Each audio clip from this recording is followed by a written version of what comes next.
안녕하세요. 오늘도 저희 강의를 들어주러 오신 많은 여러분이 없지만 들어주셔서 감사합니다. 자, 오늘 강의를 맡게 된 이동복입니다. 자, 오늘은 허리하고 허리, 어깨 쪽에 대해서 알아보는 시간을 갖는데요. 먼저는 우리가 한번 오늘 축하라는 의미에 대해서 한번 알아볼게요. 잠깐만요. 이걸 제가 어제 며칠 전에 한자 공부를 했는데 이 한자 공부라는 게 참 재밌더라고요. 이게 축하라는 뜻입니다. 근데 축하라는 뜻은 이게 이 축자는 보일 시와 있고 사람이 있고 이게 밑에 사람 인이 합해져 가지고 축이라는 말이 되거든요. 이 보일 시라는 것은 보통 제사 지낼 때 그 보인다는 뜻하고 같이 합해지는 거예요. 이게 보여지는 거고, 이 한자는 더할 가자에다가 조개패, 더할 가자에다가 조개패가 합해져서 한자가 되거든요. 근데 이 조개패라는 뜻은 재물이에요. 재물을 의미하는 거예요. 그러면 축하라는 것은 우리가 축하를 해주러 가잖아요. 이 뜻이 뭐냐? 축하를 해줄 때는 나의 재물을 가지고 그 사람에게 사람이 입으로 보이게끔 빌어준다는 뜻이에요. 그러면 우리가 누군가를 축하해준다 할 때 빈손으로 입으로만 하는 축하는 축하가 아니랍니다. 반드시 나의 재물이 제가 작은 거라도 들고 가서 말을 해줘야지 그게 축하라는 뜻입니다. 그러니까 어떤 사람들이 말로만 축하한다는 사람은 진정으로 축하해주는 건 아니라는 걸 또 한번 생각해보고, 내가 또 누군가를 축하해주러 갈 때 빈손으로 가지 말라는 거예요. 귤 하나라도 사갖고 가는 게 진짜 축하라는 겁니다. 이 한자를 배워보니까 정말 이런 뜻이 있다는 게 참 좋다는 게 한 번씩 배워볼 만하더라고요.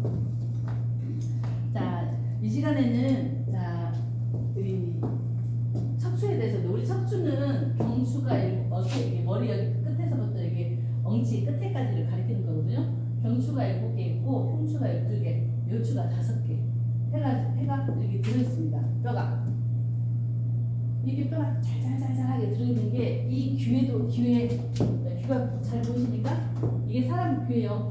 제가 사람 중에 이쁜 귀가 딱 있으면 찍어가지고 같이 비교를 해서 해주고 싶은데 아직까지 보여줄 만한 귀가 못 찾았어요. 나중에 그 전까지는 제가 그려가지고 좀 알려드릴게요.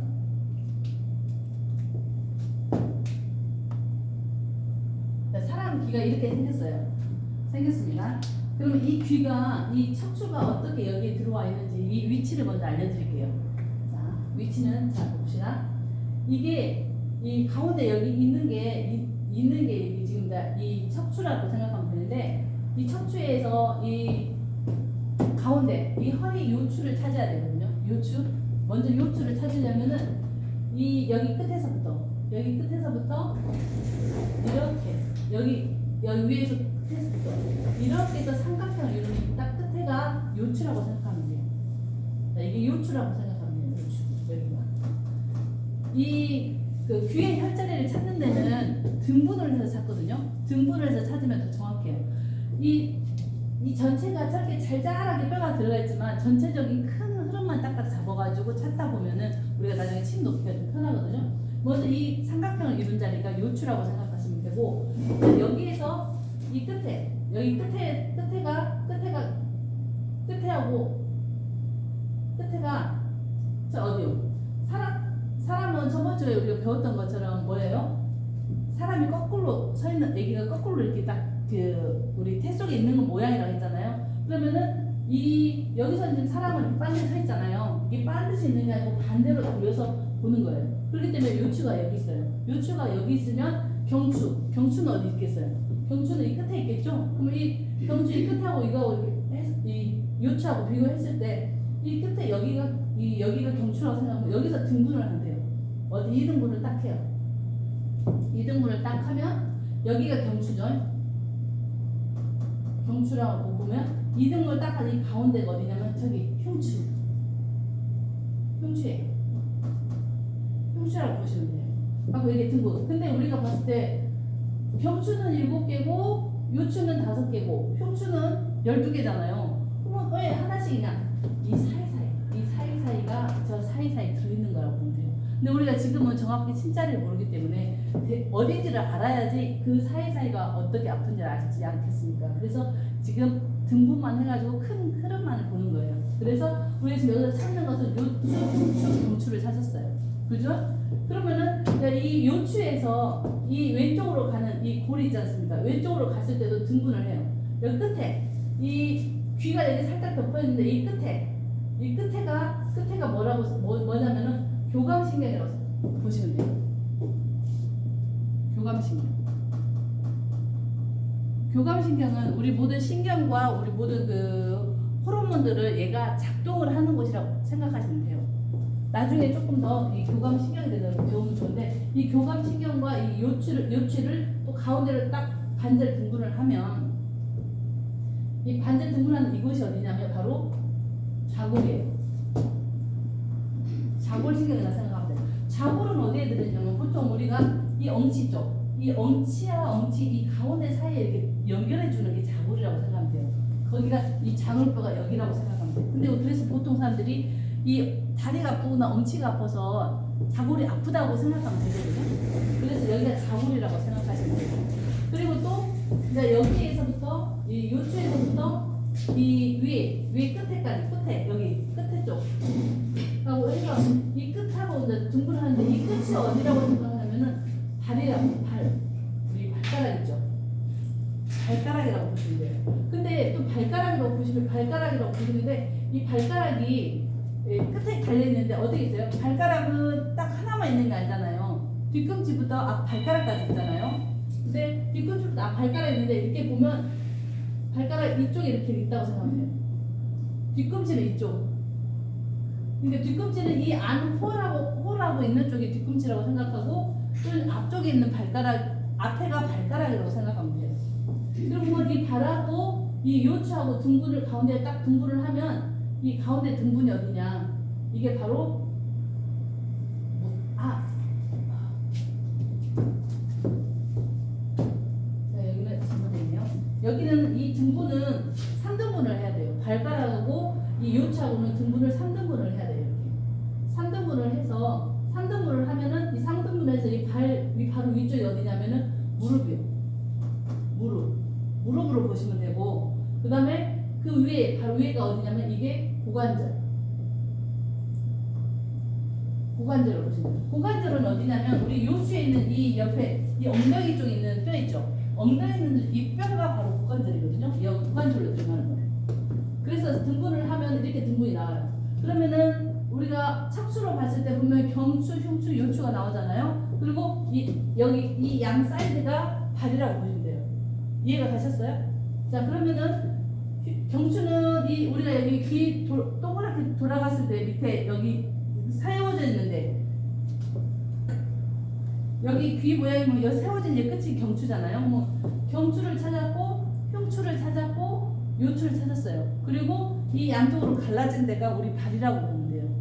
발이면 발에서 이 끝까지 해서 교감신경을 나누면 관절 나누면 이 끝은 교감신경이고 이 반절은 좌골신경입니다. 그리고 또한 반대쪽 발은 반절로 나누면 끝이 발이고 발인데 발 뒤꿈치는 자궁 안쪽으로 이 홀 안쪽으로 들어야 되는 데가 발 뒤꿈치고 이 밖으로 난 쪽이 발가락이라고 보면 돼요. 근데 침을 놓을 때 가끔 맞아 족저근막염 이죠 발 뒤꿈치가 아프신 남자들도 많잖아요. 이 족저근막인 사람들은 이 침을 놓을 때 이 안쪽에 자궁과 가까운 쪽 안쪽에 놔죠. 그리고 이 족저근막염은 이 자궁 안쪽에 있다는 건 이 사람이 보통 족저근막염의 원인이 생식기 때문에 원인이 있어요. 그렇기 때문에 이 생식기하고 같이 침을 놓으면 훨씬 효과가 좋다고 합니다. 그리고 이제 발가락이 아프신 분들 있죠? 그럴 때는 이 바깥쪽에서 침을 놓으면 훨씬 더 효과적이에요. 그리고 여기서 3등분을 하면은 3등분을 해서 여기 고관절, 그다음 무릎으로 나눠서 무릎이 아프다는 사람, 무릎도 이게 안쪽 무릎, 바깥쪽 무릎 이렇게 있으니까 이 뒤가 아플 때는 안쪽으로, 바깥에 아플 때는 이쪽으로 놓으면 훨씬 더 효과가 있습니다. 자, 여기서 그러면 우리가 지금 찾았던 것은 지금 허리 쪽이 찾았지 않습니까? 뭐 이 허리 쪽이 찾았으면 이 허리 쪽에서 똑같이 어깨를 찾으려면 어떻게 하냐면은 이 요추 자리 쪽, 이 허리 자리, 이 자리를 검정색으로 해볼까요? 이 옆에 골이 있지 않습니까? 그죠? 여기 옆에 보면 이 척추가 가운데 있죠? 그러면 여기 귓바퀴가 있고 귓바퀴 여기 사이가 있잖아요. 이 사이가 어깨하고 팔을 나타내거든요. 그러면 이 어깨하고 팔을 나타낼 때 보면 이 요추에서 이 옆으로 반드시 이렇게 그어서 이 자리가 어깨라고 보시면 돼요. 어깨. 근데 여기 어깨는 어디에? 우리 어깨라고 하면 어디에서 어디까지 어깨라고 하죠? 여기서부터 여기까지가 보통 어깨라고 하거든요. 그죠? 어깨라고 그래요. 그러면 여기 어깨를 어디 부분에 와서 생각할까요? 그래, 허리하고 좀 더 가까운데. 그죠? 끝에. 이 어깨 끝을 말하는 거고. 그러면 똑같이 어깨 끝을 말을 해요. 그러면은 여기서 이 경추도 똑같이 반드시 이렇게 그으면 이 가운데가 나오겠죠. 그러면 여기도 어깨라고 그래요. 어깨가 두 개가 있어요. 그럼 여기 어깨는 어딜까요? 여기 어깨는 여기 승모근 있는데 이 끝이 어깨 여기입니다. 그러니까 우리가 어깨가 아프다 할 때 여기가 아플 때가 있고 여기가 아플 때가 있어요. 침을 놓을 때 어느 쪽이 아프냐에 따라서 침을 놓으면 돼요. 근데 이 귀가 작지 않습니까? 침을 놓는다고 해서 여기 놓고 여기 하나만 놓는 것보다 여기 이제 알아서 다 놓긴 하겠죠. 그리고 이제 이 가운데, 이 흉추하고 가운데 여기 있는 거, 가운데 역할, 가운데 그게 이 전체가 이제 어깨라고 전체가 어깨라고 생각하시면 돼요. 그리고 또 여기 고관절 있죠. 고관절도 여기 반드시 나가서 이 끝에 골에서 딱 집으면 여기가 어디냐? 여기가 우리 어깨에서부터 이 고관절 반절 딱 나누면 이 팔꿈치, 엘보 있는데 여기가 팔꿈치라고 보시면 돼요. 팔꿈치. 보통 우리가 엘보 많이 아픈 사람 많잖아요. 엘보 많이 아픈 사람들이 팔꿈치 여기에다 침을 같이 놔주면 효과적이에요. 그리고 또 무릎도 이렇게 반드시 이렇게 나가서 여기다 딱 가운데 찍으면 여기는 어딜까요? 팔꿈치 밑에 여기 손목입니다. 그리고 이 발도 반드시 나가면 여기서 끝에 여기 어딜까요? 손을 가릴게요. 손하고 손가락이 같이 있겠죠? 우리 손가락 많이 아픈 사람 있잖아요. 침묵 터널 증후군 있는 사람들. 그 사람들도 여기하고 여기 같이 침을 놔주면 효과적이에요. 그러면 우리가 여기서 찾았을 때 어디에요? 어깨 찾았고 무릎 찾았고 다 찾았지 않습니까? 그러면 우리가 여기서 봤을 때 우리가 여기 경추, 흉추, 요추 다 봤을 때 이 자리가 이 귀 자리에 다 들어있다는 거예요. 우리가 허리가 아프거나 등이 아프거나 어깨가 아플 때 이 자리에다 침을 놓잖아요. 귀가 높기 때문에 여기다 하나하나 침이 커요. 하나하나 놓아서 이렇게 지금 여기는 이거 이렇게 크게 만들었지만 우리 귀는 작지 않습니까? 그럼 여기다 촘촘히 놔도 우리가 허리가 아플 때 촘촘히 놔도 허리가 훨씬 시원하다는 느낌이 들고 어깨나 팔이 아플 때도 같이 이 자리에다 놓으면 촘촘히 놓으면 효과가 있어요. 집에서 한번 내가 못 하더라도 옆에 사람들한테 같이 이렇게 놔주게 하면 그 효과가 굉장히 크다라는 거예요. 그래서 오늘은 여기서 우리가 봤을 때 본 것처럼 간단하게 다리하고 어깨에 대해서만 살짝 배웠어요. 그리고 또 하나 또 알려주고 싶은 것은 귀로 보면 제가 사진이 많이 없어서 그런데 귀를 보잖아요. 그러면 이렇게 척추측만 허리가 휘는 거 있잖아요. 휘죠. 이렇게 지금은 아니지만 이렇게 우리 자세가 불량하면 척추가 휘어요. 이게 척추가 휘는 측만증도 귀로 보면 다 나와요. 그리고 또 이제 이 가슴, 유방 안쪽은 이 우리가 흉추 자리에 유방이 같이 연결되어 있잖아요. 같이 보면 거기도 같이 나와 있고요. 그리고 우리 목이 보면 지금 C자목 있고 거북목 있고 목 디스크가 있잖아요. 우리가 이거 하나 알려드릴게요. 여기가 경추지 않습니까? 근데 경추에 보면 우리 경추 여기 귀가 위로 이렇게 볼록 튀어나온 사람 있어요. 이런 사람들은 거북목이에요. 근데 귀에 그게 나와요. 이게 볼록 튀어나온 사람은 거북목이에요. 근데 반대로 귀가 여기 옆에가 이렇게 볼록 튀어나온 귀가 있어요. 옆으로 이렇게 볼록 튀어나온 데는 디스크인 경우고요. 그리고 척추도 여기 요쪽부터 이렇게 막 이렇게 줄이 이렇게 막 간 줄들이 있어요. 그런 거는 또 디스크. 이 사람들도 그게 다 표현이 돼 있다는 걸 알 수가 있습니다. 그리고 또 우리가 또 영상으로 봤을 때 이게 거의 여기서는 이렇게 디스크 쪽으로 많이 나와 있거든요. 신경통이 아프면 전체적으로 다 아프다는 거. 이게 좌골신경통에 문제가 있거나 척추에 문제가 있으면은 그게 발끝까지 다 아파요. 짜릿짜릿하듯이. 그리고 관절도 관절이 아플 때 무릎에다 침 놓으면 훨씬 통증이 완화가 돼요. 그래서 이게 이 침이 그냥 있는 것보다 맞을 때 되면 훨씬 효과가 있다는 게 참 대단하다는 거예요. 그리고 또 우리가 보면 귀에서 무릎이 안 좋거나 손이 안 좋아도 다 이렇게 귀 표현이 다 돼요. 제가 사진이 많으면 그런 사진들을 나중에 하나씩 모아가지고 여러분들한테 보여드릴게요. 지금은 제가 이론적으로만 배운 거 알려드린 거. 지금 제 핸드폰이 싹 날아가가지고 없거든요. 날아가기 전에는 하나씩 있었는데 나와 있는 걸 하나씩 보여드릴게요. 그리고 이게 손목, 이제 루마티스 관절염 이런 것들도 손이 다 그렇게 귀에 나오거든요. 족저근막염도 이런 게 다 나오고. 근데 중요한 건 또 뭐가 있냐면은 여러분은 비타민 D에 대해서 들어보셨어요? 이 비타민 D는 보통 다들 뼈하고 관련이 많다고 하잖아요. 그러죠? 근데 우리나라 사람들은 다들 생각할 때 햇빛 잘 받고 다니는데 비타민 D가 왜 부족하냐 하거든요. 근데 우리나라 사람의 91%에서 93%가 비타민 D가 부족하답니다. 그러면은 여기 있는 우리 듣고 있는 우리 식구들이나 저나 다 비타민 D가 부족하다는 거예요. 그죠? 근데 이 비타민 D의 역할이 뭐냐? 뼈만을 튼튼하게 해주는 게 아니라 이 비타민 D가 어떤 효과가 있냐면요. 먼저 소장으로 가서 칼슘 흡수를 도와요. 그리고 또한 신장에서는 세뇨관에서 인산염을 재흡수하는 것을 도와줘요. 그리고 췌장에서는 인슐린 분비하는 것을 얘가 도와줘요. 그리고 또한 여기서 뼈에서는 또 어떤 거냐면 칼슘을 단단하게 해줘가지고 우리 뼈를 튼튼하게 해주는 역할을 해주고요. 또 면역. 얘가 면역을 높여줘요. 우리가 감염이 걸렸거나 감기에 걸렸던 그것도 면역이 떨어져서 그러거든요. 근데 얘가 면역도 도와주고요. 그 다음에 미네랄을 균형 있게 맞춰주기도 해요. 그리고 또한 세포 분열을 할 때 우리 유전자 분열을 조정도 해요.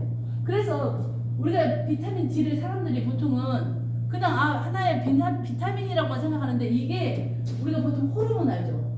호르몬과 이 영양제는 호르몬하고 거의 같다고 본답니다.